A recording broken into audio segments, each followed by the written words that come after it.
आगे बढ़ते विधायकों के ऑफर को लेकर अखिलेश यादव पर बीजेपी अब और हमलावर हो गई है। डिप्टी सीएम केशव मौर्य के बयान के बाद बीजेपी प्रदेश अध्यक्ष ने अखिलेश यादव पर वार किया है। बीजेपी प्रदेश अध्यक्ष भूपेंद्र सिंह चौधरी ने ट्वीट कर कहा कि केशव प्रसाद मौर्य संगठन के पार्टी के प्रमाणित एवं भाजपा की विचारधारा के लिए समर्पित कार्यकर्ता हैं। वो सदैव हमारे साथ रहेंगे, किसी स्वार्थ में पड़ने वाले नेता नहीं हैं। वो अखिलेश यादव को चलाएंगे, अखिलेश यादव उन्हें क्या चला पाएंगे। अखिलेश यादव तो अपने गठबंधन की, अपने परिवार की, अपनी पार्टी की, अपने विधायकों की भी चिंता कर लें, क्योंकि उनके विधायक हमारे संपर्क में हैं। तो अखिलेश यादव पर भूपेंद्र चौधरी का यहां पर वार। एसपी के एमएलए बीजेपी के संपर्क में हैं। भूपेंद्र चौधरी ने इस बात को कहा है कि अपनी पार्टी की चिंता अखिलेश यादव करें और इसको लेकर अखिलेश यादव पर निशाना साधा गया है। यहाँ ये डॉर्पर नामक एक अच्छी नस्ल की भेड़ को पालते हैं। पालकर हर साल 40 से 50 लाख कमाते हैं। आपको भी करना है, उनसे सीखना है तो फ्रीडम ऐप को अभी डाउनलोड कीजिए।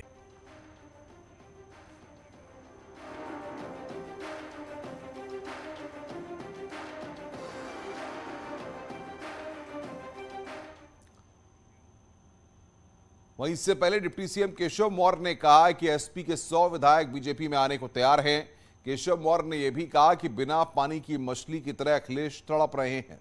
केशव मौर्य ने कहा कि अगले 25 सालों तक एसपी सत्ता में नहीं आने वाली है। डिप्टी सीएम केशव मौर्य ने कहा कि बीजेपी की आंधी चल रही है। 2024 के लोकसभा चुनाव में ऐतिहासिक जीत दर्ज होगी।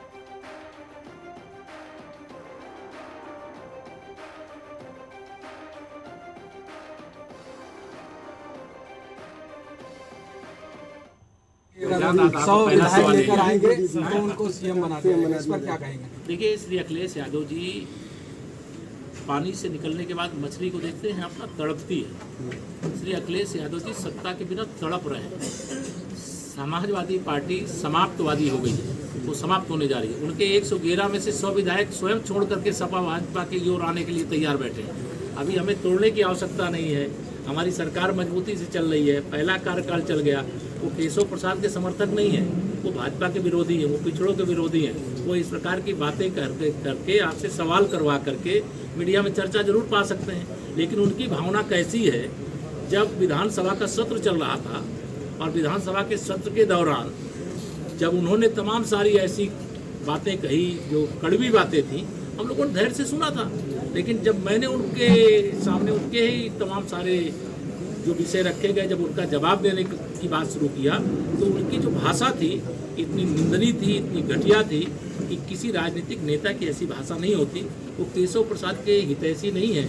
वो केशव प्रसाद जैसे किसी भी पिछड़े वर्ग के किसी नेता को चाहते ही नहीं है कि कोई बड़ा बन पाओ। वह केवल फूट डालो और राज करो। अब उनकी ये मंशा 25 साल कम से कम नहीं पूरी हुई। और इधर राजू श्रीवास्तव की सेहत से जुड़ी खबर आ रही है। राजू श्रीवास्तव को अभी तक होश नहीं आया है। राजू श्रीवास्तव की हालत अभी भी स्थिर बनी हुई है। राजू का ऑक्सीजन सपोर्ट अब बेहद कम है। दिल्ली एम्स में वेंटिलेटर पर है राजू। आईसीयू में पत्नी और बेटी को मिलने की इजाजत है। तो राजू श्रीवास्तव की हालत अभी भी स्थिर बनी हुई है।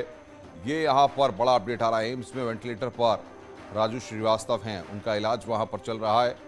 दिल्ली एम्स में लगातार उनका इलाज किया जा रहा है, लेकिन अभी तक उनको होश नहीं आया है।